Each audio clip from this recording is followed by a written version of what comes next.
I'm a little bit ashamed because I've been teaching piano for over 15 years, and only just recently, a couple months ago, I started teaching modulating drills to my students to great effect. It's the kind of exercise that's a little hard to come up with, but once you start practicing them, you realize immediately how powerful they are to make you fluent across all keys, because in one single exercise, you're practicing all 12 keys. This is by far the hardest training video I've ever published on my channel. But if you stick with it, it's literally the fastest path to becoming a master of harmony. These are the things that I wish someone had taught me when I was a teenager, because they're really hard, but the payoff is huge.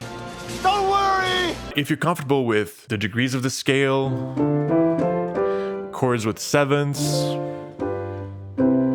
basic intervals like up a fourth, down a fifth, etc., you might find something special in this video. If you're not comfortable with one of these things, I suggest maybe looking at this video first, which will kind of set you up nicely for the present video. In the next half hour or so, I'm going to show you 10 beautiful chord sequences that modulate infinitely. So first, this will deepen your practical knowledge of every key, but it will also show you how the masters are able to modulate so smoothly between the keys, seemingly without effort, whereas when you try to modulate, it sounds like... Before we go any further, if this channel brings value to you, please consider joining as a fellow alchemist. You'll be getting access to every music diagram I've ever produced so far in high quality printable formats, as well as access to members only videos and streams that are going to be cropping up in the next few weeks and months. Let's dive right in, because you need to see this. They're not only hard, but they're really pretty. There'll be some Beatles, some Half Moon Run, some King Crimson, and I'm going to keep the last one secret because it's just mind-blowing. The first one is the mother of all modulating chord sequences. It's a classic, you find it in a bunch of places, and you know, if you've never built an infinite chain of dominant seventh chords before, you're gonna have fun. It's a lot of fun. I'm not asking you to play this.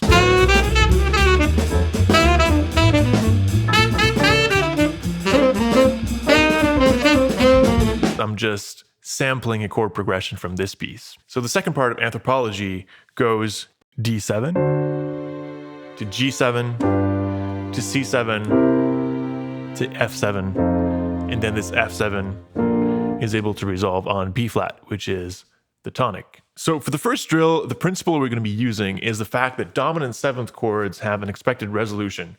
Where do they want to go? A fifth below, correct. Trying this quiz thing on YouTube, see if it works. Or a fourth above, which is the same thing, right? The fifth and the fourth are inversions of each other. So this is the expected resolution of a dominant chord. I can do it bluntly like this, or I can use an inversion to make this voice leading smoother. Now, the clever little trick we're going to do here is we're going to resolve this dominant chord to another dominant chord, creating an infinite chain. So the first step you can do to kind of feel this drill is to create an infinite chain of descending fifths. So you start at the very top of the keyboard with a C, and then you just go down by fifths. The keyboard is big enough to allow for all 12 fifths. Okay, so once that is assimilated, you can do then a second pass with dominant chords in fundamental position. So C7 going to F7, going to B flat 7, etc.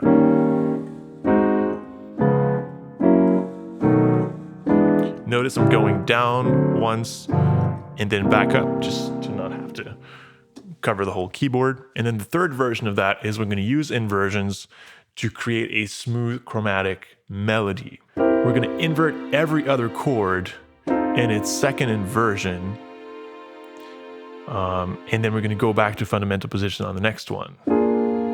Second inversion. In this way, we get a smooth chromatic melody. Chromatic, by the way, is when you use all the 12 keys. So you can pair that with a bass line.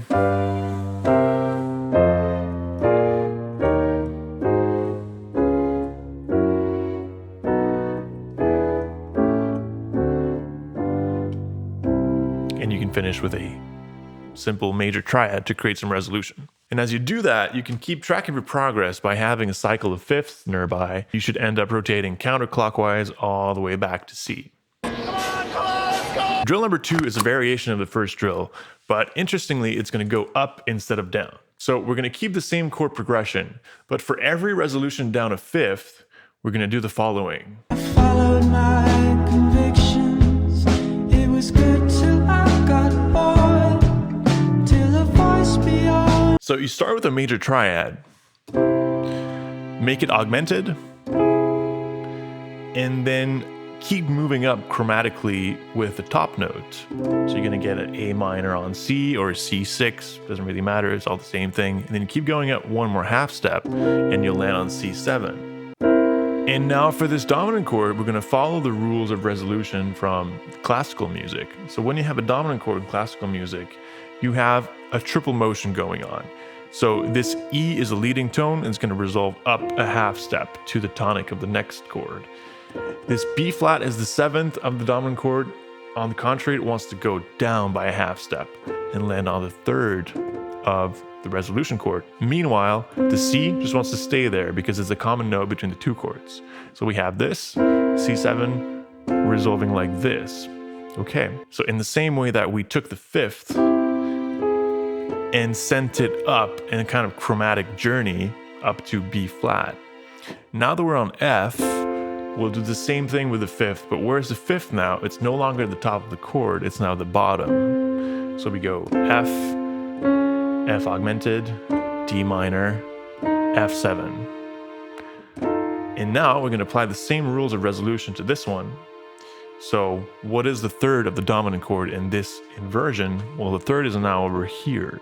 So this 3rd is the leading tone, it wants to go up by a half step. And meanwhile, where's the 7th? Well, the 7th is actually here in this instance because it's one step below the fundamental.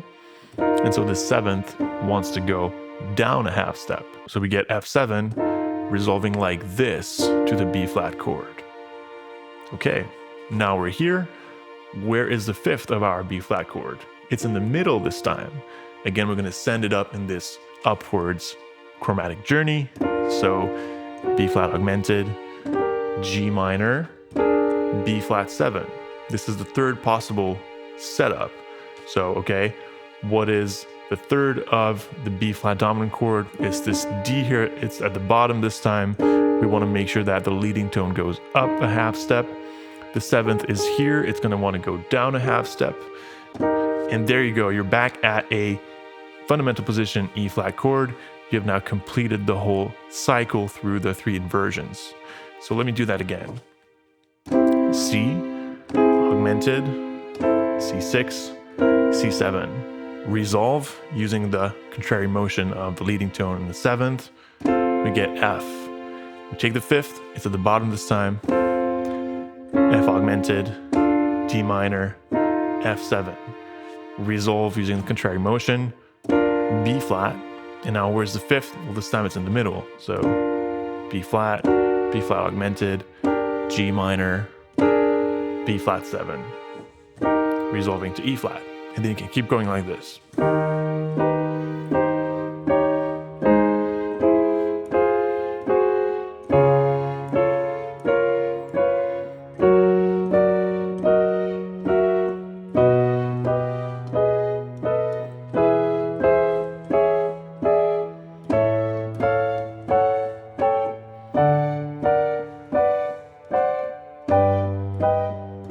And we're back to C.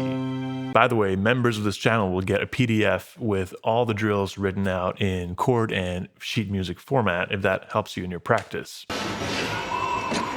Drill number 3 uses a greater variety of 7th chords, so it's great to test your knowledge of these. And also it's kind of epic. So we're going to start with a C major chord, but in arpeggio form, so with the fundamental doubled at the top.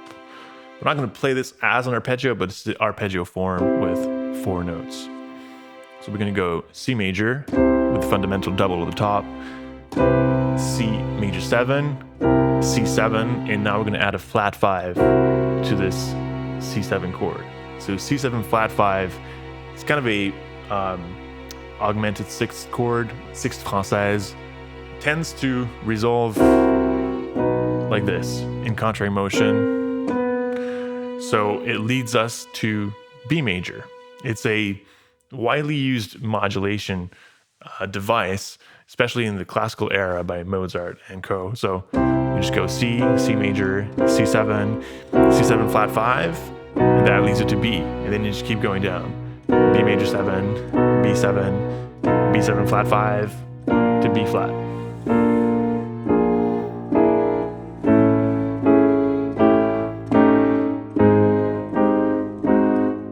To G.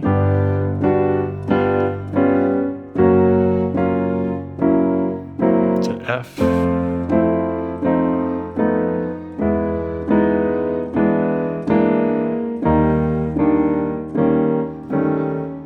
To D. We're almost there. And we're back to C. I'm super happy to have Music Teacher Studio sponsor today's video, since I've been using their app ever since my first educational music video on YouTube. Yes, that's me with long hair, and that's the MTS interface. Whether you're a music teacher or you just like to create music content, Music Teacher Studio is like the Swiss Army knife of music visualization. It's a modular setup where you choose the layout of your video stage, and then you populate it with different widgets that capture what's going on in the sound. Either staff display, automatic chord analysis, the chromatic circle I've been using a lot in my videos. They even have a spectrogram and a lot of other things. Then you can specify a background, and the background can even be your own webcam, which is super useful if you're trying to record a quick video for a student. Then you can tweak the design as you like. Music Teacher Studio is simply the most advanced content creation tool for musicians. You can create whole videos in a couple minutes, export them, et voila! Now back to modulating drills. Drill number 4 will be on the minor side. This time we're going to do a real arpeggio. So we'll start in C minor. But we won't consider this as being the first degree in minor. When you're in minor, 1 and 4 share the same chord quality. That's also true in major, by the way. 1 and 4 are always kind of cousins in harmony. But it's true in minor as well. 1 is minor, 4 is minor. So we're going to play this C minor chord, but we'll consider it as a 4. Now, if C minor is 4, what is 1? You got it? Or maybe you didn't, I don't know. If C minor is 4, G minor is 1, because we just go C, B, A, G. We just go down in the letters. So we're going to go C minor, which is 4, and we'll go up to 5 with a 7th. So from this to this. Now you can notice that these two chords have a note in common at the top. So we're going to use that in the following pattern. Okay, we go up with the 4th degree, down with the 5th degree. Perfect, and that leads us back to 1. Okay, and now this is where the modulation per se happens. So we have this G minor chord as 1, and we're going to say 1 equals 4. This G minor now becomes the 4 of a new key. Okay, so if G minor is the 4, what is the 1? Well, if G minor is 4, G, F, E, D, so D minor is 1. So we're going to go 4, and again 5 with a 7th. Notice that all these 5 chords I always put in major form. So I'm always going to be transforming the 5 chord into a major chord like folks used to do in classical and romantic era. So 4, 5. Our 5 chords will always be dominant 7th chords. And now I can resolve to 1. Instead of going down here, I'm going to go up this time. 1 equals 4. So this means we're now in A minor to 5. To 1 equals 4, 5 to 1 in E minor this time. If this is the 5, we're going to B minor. And now it's getting tricky because we're in the black keys. G sharp 7 goes to C sharp minor, to G sharp minor, to D sharp minor.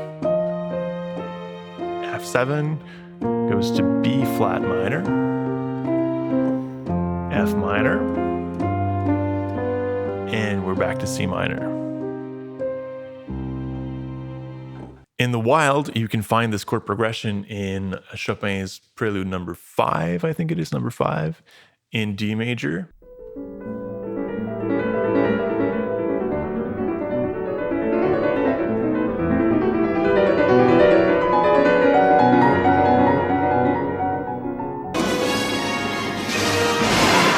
let's go and check out what Mr. Beethoven has to say about modulating chord sequences. So we have this beautiful melody in the allegretto of the Symphony No. 7.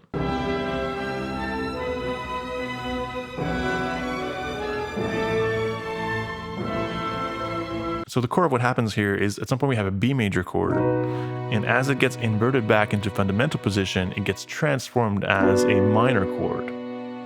That's because Beethoven is going to treat this chord as the 2 of a new key. So if B minor is 2, and we go 2, 5, 1. In practice, he does that with a little suspension on the A chord, but that's not really important. What I want you to remember is to go 2, 5. You can add a 7th if you want. You don't have to. 2, 5, 1. And as you bring back the A chord to its fundamental position, you make it into a minor chord. So this is now the new 2. And then you go 2, 5, 1. New 2, 5, 1. F minor. We are in E flat. I'll go up here.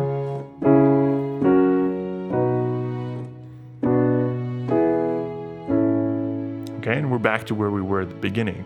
So what's interesting about this chord sequence is that we're doing 2, 5, 1 equals 2, 5, 1 equals 2, 5, 1 equals 2. Now, what that creates is a stepwise motion. So only 6 modulations in, we're going to be going back to our starting point. So if you really want to access all 12 keys with this drill, you should probably do a first one starting on B minor, but then the second one you could start on C minor, a half step above or a half step below. But in any case, you're going to get access to this other cycle, other parallel cycle. We also get a very similar pattern in 4 by Miles Davis, and I thought it was interesting to put the two side by side.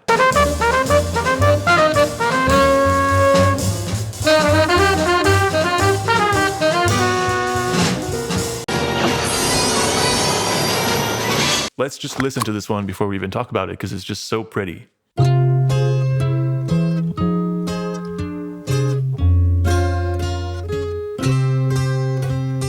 So it's not a modulating chord sequence in the original piece, but I decided to make it into one. So the chord progression goes A minor. It's mostly a descending chromatic bass line. G sharp augmented. We just keep going down with the bass. C on G. This is a kind of F sharp half diminished. You can add the A if you want to. And then F major 7, which is the 6th degree in minor. They have this little melody. And then a suspended version of the 5th degree. For the purposes of this video, we're going to be resolving this suspended dominant chord to G sharp minor. So essentially using the 2 common tones in between these 2 chords and just pulling down the top voice by 1/2 step. So E going to G sharp minor. And then we started on A minor, we're now on G sharp minor, and we can just keep going.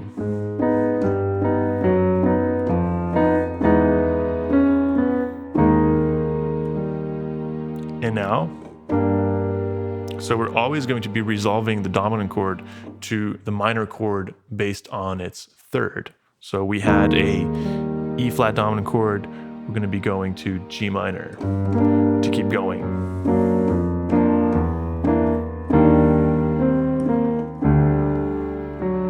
Going to F sharp minor.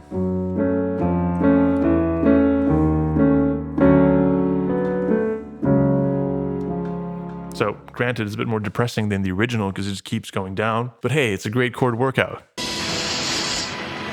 Drill number 7. This one will be a bit more simple in terms of chords, but the motion is a bit more complicated. This drill arises from asking the question, what happens if we extend this segment forever? Let's look at the algorithm here. We're going to frame this as a if-then statement, so the software engineers in the audience will be very happy. This drill is a bunch of 5-1 resolutions. If your 1 is major, which is the case when we start, C major 1, okay? So if you land on a major chord, what you want to do is go down by a half step to a dominant chord. You could put a seventh on that chord, but for now we're just going to keep things simple. But remember that this B is a dominant chord. So major chord, down a half step to a dominant chord. And now we're going to resolve this dominant chord where it's expected to be resolved. So either a fifth below or a fourth above. So B will want to go to E minor. Okay, perfect. So now we're landing on a minor tonic chord, E minor. So when you land on a minor chord, what you want to do is move down, but this time by a full step. So E minor down to D, and this is a new dominant chord. It wants to resolve a fourth higher. So D to G. We've now closed the loop. We have a major chord, so what do we need to do? Go down by a half step. So this brings us to F sharp, dominant chord. We resolve up a fourth to B minor. Minor chord, we go down a full step, dominant chord, resolving up a fourth to D. And you just keep going like this. Okay, with a better voice leading, it can sound something like this.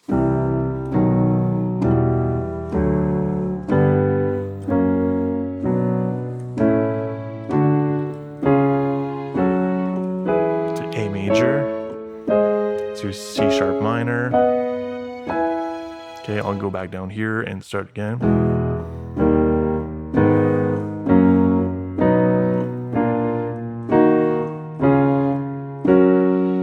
Wait.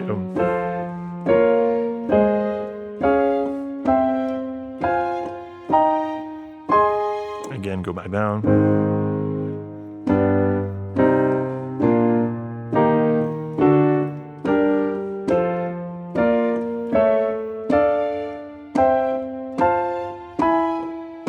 And we're back to C.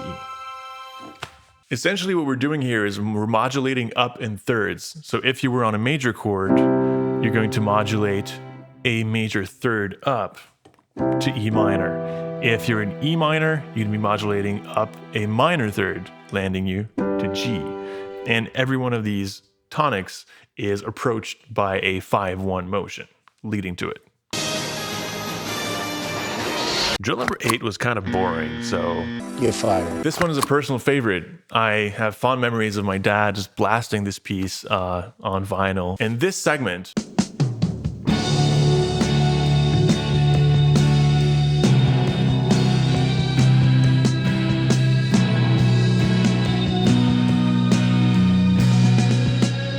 is pretty easy to transform into a modulating drill.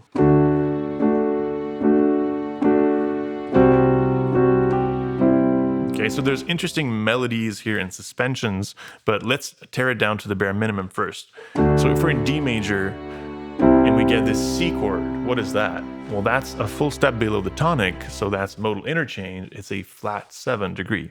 Okay, so we go 1, flat 7, but instead of playing the C chord straight away, they keep the third up on the F sharp and then resolve it through the G, which makes it super expressive. And then we're going to be going down a half step to the B chord, but again, they keep the melody stuck where it was before on the E, going through the F sharp and resolving on the D sharp. And then we resolve that to E minor. So we started out in D major, flat 7. This is kind of a 5 of 2 if we're still in D. 5 of 2, resolving to 2. Now this 2 will become the new 1. Transform it to a major chord. Flat 7, 5 of 2, resolving to 2, which will become the new 1. I flip it up and I make it major at the same time. So F sharp is my new tonic. Okay, let me play this a bit faster.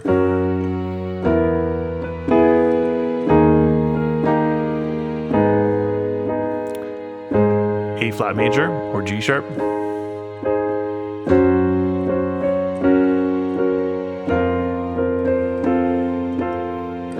We're now in B flat. flat, which is going to be main major.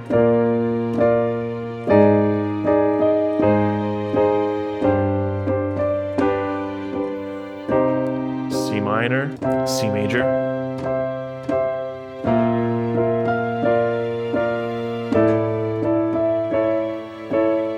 Resolving to D minor, and now we're back at the start. So again, this is a drill that moves in ascending steps, so you only have access to 6 of the 12 keys. If you want to get access to the other side of the cycle, just start a half step above or below. Okay, so this is one of my favorite pieces of music, full stop. I just love the way it flows. Je l'ai cherché partout, j'ai fait le tour du monde, de Venise à Java, de Mania encore, de Jeanne à Victoria. Also, it's really funny how everyone in the restaurant just starts singing a complicated 4-part harmony all at the same time.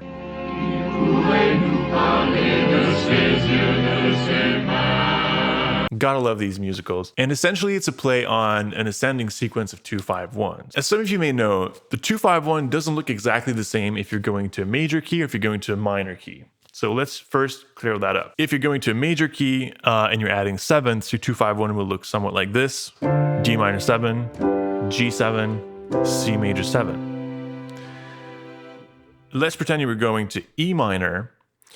Well, your 1, of course, is going to be minor now because you're going to a minor key. But your 2 will not be minor 7, just like you have in the major 2-5-1. Your 2 in this case will be minor 7 flat 5, like this. Your 5 will stay the same. And of course, your 1 will be minor. In this case, we're going to resolve to minor 7 chords. Okay, so major 2-5-1, D minor 7, G7, C major 7, minor 2-5-1, F sharp, because the 2 is always going to be 1 full step above the tonic. So F sharp half diminished, F sharp minor 7 flat 5, going to B7.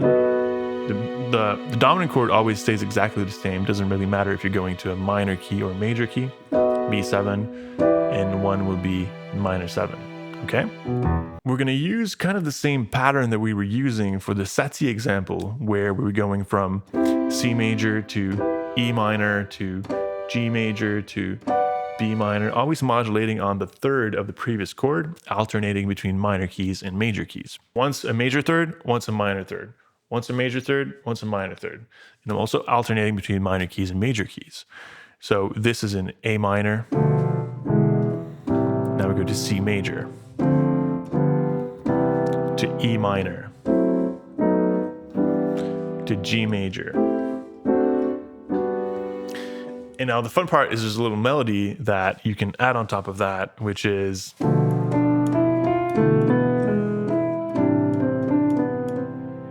and then you play the same thing in major.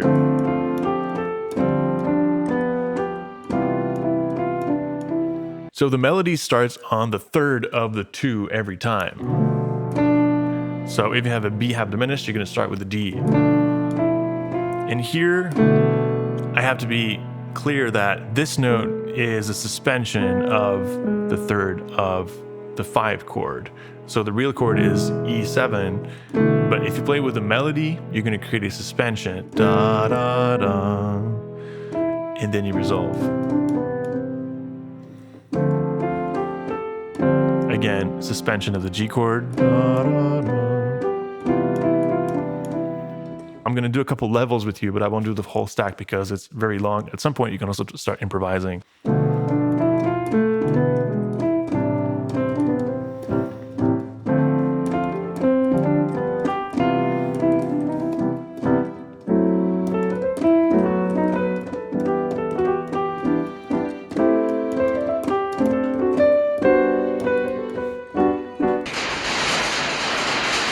Anyways, I know this is a lot, but it can be transposed in all 12 keys, major and minor, so it's kind of the GOAT of modulating drills. On that note, go make music.